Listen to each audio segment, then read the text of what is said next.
Hello friends, आज की date है 2 अगस्त 2022 और डेली क्विज के क्वेश्चन एंड आंसर सीरीज़ के डिस्कशन में आपका स्वागत है फ्रेंड्स। अगर हम बात करें इन क्वेश्चंस की तो वो आपको वेबसाइट के ऊपर इनको अपलोड कर दिया जाता है। आप वहां भी प्रैक्टिस कीजिए, आपको रॉन्ग एंड राइट का पता लग जाएगा। इसके अलावा अगर आपको मोर डिटेल में क्वेश्चन से related information, backward and forward linkage से रिलेटेड इन्फॉर्मेशन चाहिए और जो भी इन्फॉर्मेशन मिले आप अपनी नोटबुक के अंदर नोट डाउन कीजिए फ्रेंड्स। इसके अलावा फ्रेंड्स हम बात करें कि हमारे जो वोल्केनो आईएएस के द्वारा एक मेंटरशिप इनिशिएटिव भी स्टार्ट किया गया है, जिसमें बेसिकली टारगेट बेस्ड स्टडी से रिलेटेड है। आपको कंटिन्यू टारगेट दिया जाएगा, अपनी स्टडी में कंटिन्यूटी रखनी है। इसके अलावा आपको जो 2023 प्रीलिम्स के लिए उसमें आपका जो स्कोर है 110 प्लस आपको स्कोर करना है। तो 110 प्लस आपको अगर स्कोर करना है तो उसके लिए आप ज्वाइन कर सकते हो, जिसकी जो फ़ी है वो काफ़ी नॉमिनल है, मंथली बेसिस पे है। तो फ्रेंड्स आप ज्वाइन कीजिए। इसके अलावा फ्रेंड्स आपको जो भी इन्फॉर्मेशन चाहिए वो हमारी जो वेबसाइट और टेलीग्राम चैनल पे अवेलेबल है, तो आप वहाँ पे विजिट कर सकते हो प्रोग्राम के बारे में। तो फ्रेंड्स इन क्वेश्चंस का डिस्कशन हम बेसिकली स्टार्ट करते हैं। अगर हम बात करें फर्स्ट क्वेश्चन की, तो फर्स्ट क्वेश्चन इज राष्ट्रीय गोकुल मिशन है। राष्ट्रीय गोकुल मिशन की अगर बात करें तो ये रिसेंटली लॉन्च किया गया था और ये रिलेटेड है बेसिकली जो इंडिजीनियस हमारी ब्रीड है उनको प्रोटेक्ट करने से रिलेटेड है। National mission for bovine breeding and national mission for bovine productivity, इन दो मिशंस को सबमर्ज करके राष्ट्रीय गोकुल मिशन है उसको लॉन्च किया गया था। अगर हम बात करें फ्रेंड्स, अभी रिसेंटली एक लाइव स्टॉक सेंसस है जिसका रिपोर्ट रिलीज हुआ। Basically live stock census is regarding the census calculate किया जाता है कि पॉपुलेशन जो हमारे कैटल्स की पॉपुलेशन इंक्रीज हो रही है या डिक्रीज हो रही है उससे रिलेटेड है। तो 1919 से स्टार्ट हुआ है फ्रेंड्स, ये काफ़ी पुराना सर्वे है। 1919 जब देश आज़ाद नहीं हुआ था उसके टाइम से 1919-20 के समय में ये स्टार्ट हुआ था। अभी रिसेंटली इसकी 2020 में इसकी रिपोर्ट आई है, लाइव स्टॉक सेंसस। ये बेसिकली जो रिलीज़ किया जाता है 5 ईयर्स के अंदर ये कंडक्ट किया जाता है सेंसस, और ministry of fisheries and animal husbandry के द्वारा बेसिकली ये कंडक्ट किया जाता है फ्रेंड्स। तो राष्ट्रीय गोकुल उसके जो सेंसस है, सेंसस के अंदर ये इन्फॉर्मेशन जो रिलीज डाटा आया था उसके अंदर बताया था जो कैटल्स की जो पॉपुलेशन है वो डिक्लाइन हो रही है। अब बात करें हम राष्ट्रीय गोकुल मिशन की, तो फ्रेंड्स ये बेसिकली लॉन्च किया गया था protection and conservation of indigenous breed of bovine के लिए ये लॉन्च किया गया था फ्रेंड्स। बिल्कुल सही बात है ये फर्स्ट स्टेटमेंट। इसमें गोकुल ग्राम्स भी क्रिएट किए जाएंगे। बेसिकली अगर हम बात करें अभी रिसेंटली कुछ गोकुल ग्राम्स जो इस्टेब्लिश किए गए हैं वाराणसी के जो न्यूज़ के अंदर थे लास्ट कुछ मंथ्स के अंदर में। इसके अलावा ये इम्प्लीमेंट किया जाएगा फ्रेंड्स स्टेट इम्प्लीमेंटिंग एजेंसी के द्वारा। अगर आप इसके बारे में PIB में रीड करोगे या कहीं भी रीड करोगे गवर्नमेंट डॉक्यूमेंट में, तो आपको वहाँ मिलेगा कि ये स्टेट इम्प्लीमेंटिंग एजेंसी के द्वारा ही इम्प्लीमेंट किया जाएगा फ्रेंड्स। जो फॉर्मुलेशन है कम्प्लीटली वो सेंटर से किया जाएगा, बट जो इम्प्लीमेंटेशन है वो स्टेट के द्वारा किया जाएगा। तो फ्रेंड्स 1 और 2 करेक्ट हैं, तो C आंसर होगा यहाँ पे। बेसिकली राष्ट्रीय गोकुल मिशन है हमारी जो इंडिजीनियस ब्रीड है उसको प्रोटेक्ट करने के लिए। इसमें गोपाल अवार्ड भी है, कामधेनु अवार्ड भी जो फार्मर्स हैं जिन्होंने प्रोटेक्ट किया है उनको दिए जाएंगे, ये भी काफ़ी इंपॉर्टेंट हैं। इसके अलावा और भी बहुत सारे ऑब्जेक्टिव्स एंड प्रोविजंस हैं राष्ट्रीय गोकुल मिशन के बारे में, आपको पता होना चाहिए राष्ट्रीय गोकुल मिशन के बारे में। तो फ्रेंड्स नेक्स्ट क्वेश्चन की तरफ चलते हैं और इस क्वेश्चन का जो आंसर है वो 1 और 2 है।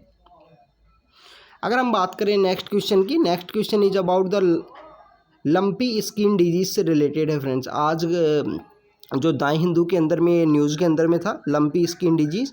अगर हम बात करें फर्स्ट स्टेटमेंट की, it is chaos by the pox virus, lumpy skin disease virus है उससे ये क्योज किया जाता है। बिल्कुल सही बात है। ये स्प्रेड भी किया जाता है friends mosquito, flies, ticks and the saliva जो है उसके द्वारा किया जाता है। और इसमें बेसिकली जो हम बात करें जो लम्प्स हैं वो ओपन हो जाते हैं और ऐसा फील होता है कि जैसे वहाँ पे डीप वाउंड हो गया हो, तो उस टाइप का यहाँ पे फील होता है जिन भी एनिमल्स के ऊपर ये लंपी स्किन डिजीज़ जो स्प्रेड होती है।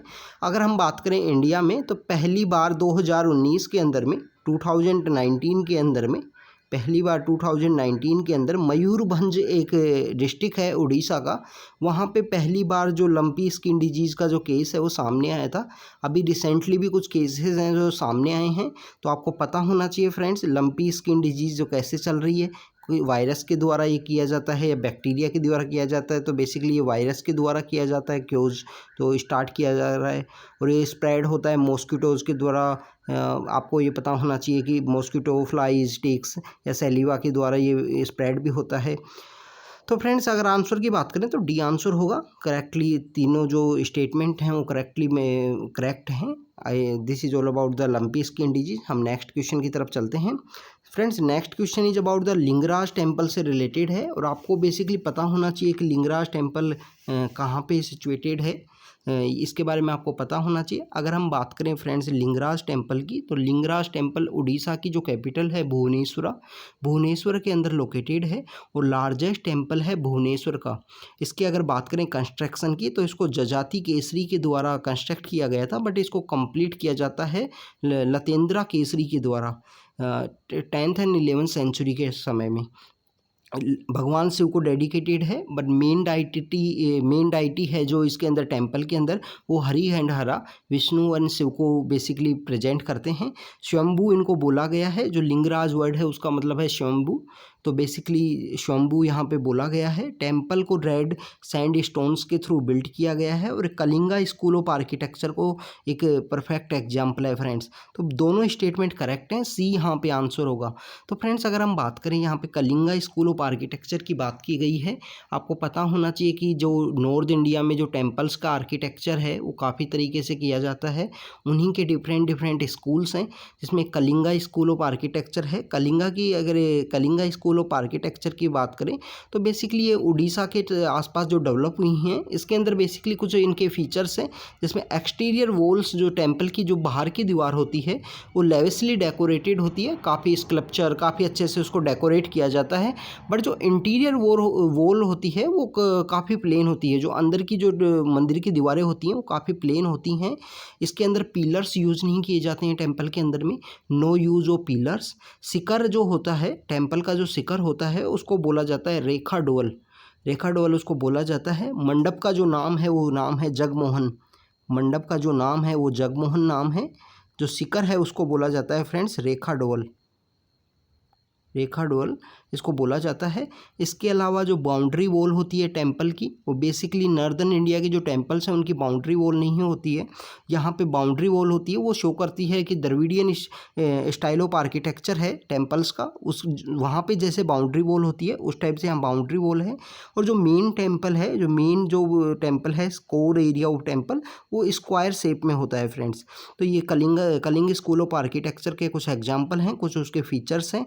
Basically Lingaraj temple 10th and 11th century में जजाति केसरी और उनके बाद में लतेंद्रा केसरी के द्वारा कंस्ट्रक्ट किया गया। मेन डाइटी हैं उनका हरिहरा के नेम से वो जाने जाते हैं। भगवान शिव को ये डेडिकेटेड है। रेड सैंडस्टोन यहाँ यूज की गई हैं। कलिंग स्कूल ऑफ आर्किटेक्चर को ये शो करता है फ्रेंड्स। तो बोथ स्टेटमेंट करेक्ट हैं। इसके अलावा आपको पता होना चाहिए कोणार्क सन टेम्पल के बारे में भी पता होना चाहिए आपको। उड़ीसा में काफ़ी टेम्पल्स हैं, उनके बारे में आपको पता होना चाहिए फ्रेंड्स। तो फ्रेंड्स अब नेक्स्ट क्वेश्चन की तरफ चलते हैं। Next question is about the animal welfare board of India से रिलेटेड है फ्रेंड्स। बेसिकली हमको पता होना चाहिए animal welfare of board of India एक स्टैट्यूटरी बॉडी है और ये सेक्शन 4 है, prevention of cruelty to animal. ये एक्ट है जो काफ़ी बार न्यूज़ में रहता है, जैसे फेस्टिवल के टाइम जो एनिमल्स के थ्रू अगर रेस भी करवाई जाती है, जैसे जल्लीकट्टू का फेस्टिवल उस टाइम में ये काफ़ी न्यूज़ के अंदर था 2 ईयर बैक्स। और हर बार जो मकर संक्रांति के समय जो जल्लीकट्टू का फेस्टिवल बेसिकली सेलिब्रेट किया जाता है तमिलनाडु में, उस टाइम भी ये न्यूज़ में रहता है। तो animal welfare board of India जो बेसिकली इस्टेब्लिश हुआ था फ्रेंड्स, वो इस्टेब्लिश हुआ था 1960 के अंदर में। एक एक्ट आया था प्रिवेंशन ऑफ एनिमल्स को प्रिवेंट करना है, prevention of animal from to prevention of cruelty to animals को बेसिकली क्रुएल्टी या ऐसे कोई ऐसा कुछ भी काम नहीं करना है जैसे एनिमल्स को कोई प्रॉब्लम हो, उनको पेन फील हो। उसका सेक्शन 4 है जिसके थ्रू एक इंस्टीट्यूशन का इस्टेब्लिशमेंट की बात बोली गई थी। उसी के through animal welfare board of India 1962 में इस्टेब्लिश आता है फ्रेंड्स। इसका हेडक्वार्टर की बात करें, पहले इसका हेडक्वार्टर हुआ करता था चेन्नई के अंदर में। अभी प्रेजेंटली इसका हेडक्वार्टर है उसको चेंज कर दिया गया। एक जगह है हरियाणा के अंदर बल्लभगढ़ आपको अगर पता होगा, आर्ट से रिलेटेड यहाँ पे एक फेस्टिवल भी होता है। बल्लभगढ़ के बारे में आपको पता होना चाहिए। अगर आपको आर्ट इन सब में थोड़ा भी अगर इंटरेस्ट है तो यहाँ पे एक फेस्टिवल बेसिकली फरवरी में कंडक्ट किया जाता है। बल्लभगढ़ काफ़ी फेमस जगह है, फरीदाबाद के पास एक सिचुएटेड एक सिटी है। तो बल्लभगढ़ में बेसिकली इसका हेडक्वार्टर है हरियाणा के अंदर में, दिल्ली के पास ही है, वहाँ पे इसका हेडक्वार्टर शिफ्ट कर दिया गया। अगर इसके इस्टेब्लिशमेंट की बात करें तो रुक्मणी देवी अरुंडेल जो थे काफ़ी फेमस पर्सनैलिटी हैं, आपको पता होना चाहिए इनके बारे में। तो उनने इनके जो इस्टेब्लिशमेंट में काफ़ी इंपॉर्टेंट रोल प्ले किया। एनी बेसेंट अगर बात करें होम रूल लीग मूवमेंट के टाइम में थी, होम रूल के टाइम इन्होंने काफ़ी अच्छा इंपॉर्टेंट किया था। ये भी चेन्नई से जुड़े हुए थे। इन्होंने common wheel and new India नाम के 2 न्यूज़पेपर भी स्टार्ट किए थे। मदर टेरेसा ने काफ़ी इंपॉर्टेंट वर्क किए हैं। अगर हम बात करें कैलकाटा के अंदर इन्होंने काफ़ी अच्छे वर्क किए हैं। अमृता देवी बिश्नोई बेसिकली जो प्लांट्स के कंजर्वेशन से रिलेटेड बिश्नोई कम्युनिटी से आती हैं। गुरु जम्बेश्वर ने जिस कम्युनिटी को स्टार्ट किया था 20 प्लस में 9 कुछ इनके सेक्ट होते हैं, जिसको हिंदी में बोलते हैं 29 या 20 नोई, 20 प्लस में 9 बिश्नोई, ऐसे जो वर्ड है वो बिश्नोई इनका कन्वर्ट हुआ। और अमृता देवी बिश्नोई ने बेसिकली तो वो जोधपुर के अंदर में जो किंग के द्वारा ऑर्डर दे दिया गया था कि कुछ प्लांट्स, कुछ जो पेड़ों को काट के लाइए आप वो महल बनाने से रिलेटेड, तो ये वो लोग हैं, इन्होंने बेसिकली उस टाइम में प्लांट्स के कंजर्वेशन से रिलेटेड उनको प्रोटेक्ट करने के लिए वो पेड़ों से लिपट गए और कुछ लोगों ने अपनी जान भी दे दी थी। तो आपको पता होना चाहिए अमृता देवी बिश्नोई कौन है। तो फ्रेंड्स इस क्वेश्चन का जो करेक्ट आंसर है animal welfare board of India में जो रोल प्ले किया है रुक्मणी देवी अरुंडेल। और आप देखिए कि चारों के चारों वुमेन्स हैं। आप अगर बात कर रहे हो हिस्ट्री या कॉन्स्टिट्यूशन असेंबली या कोई भी सेक्शन है उसमें आपको एग्जाम्पल्स में पता होना चाहिए वुमेन्स का क्या रोल है, उन्होंने क्या क्या रोल प्ले किया है। तो फ्रेंड्स नेक्स्ट क्वेश्चन की तरफ चलते हैं। Next question is about the gig workers से रिलेटेड है। अगर हम बात करें गिग वर्कर्स बेसिकली एक फ्री मार्केट इकोनॉमी सिस्टम का वो है, एक कॉन्सेप्ट है जिसके अंदर बेसिकली एम्प्लॉई एंड एम्प्लॉयर का जो रिलेशनशिप है उसके आउटसाइड में जो वर्क करते हैं उन लोगों को गिग वर्कर बोला गया है। बेसिकली इन इंडिया में जैसे स्टार्टअप्स जो कंटिन्यू इंक्रीज हुए हैं, आईटी सेक्टर का जो बूम आया है उसकी वजह से जो स्टार्टअप हैं, जो आईटी बेस्ड स्टार्टअप्स हैं वो कंटिन्यू इंक्रीज हुए हैं, जैसे फूड डिलीवरी के ऐप हो गए। तो इसकी वजह से जो गिग वर्कर्स हैं इनकी भी जो संख्या है वो कंटिन्यू इंक्रीज हुई है। अभी रिसेंटली जो code on wages and code on social security में है इनको रिकॉग्नाइज किया गया है। बेसिकली फ्रेंड्स इनको रिकॉग्नाइज किया गया था। Guarantee for social security and gig workers are given. Basically friends guarantee नहीं दी गई है।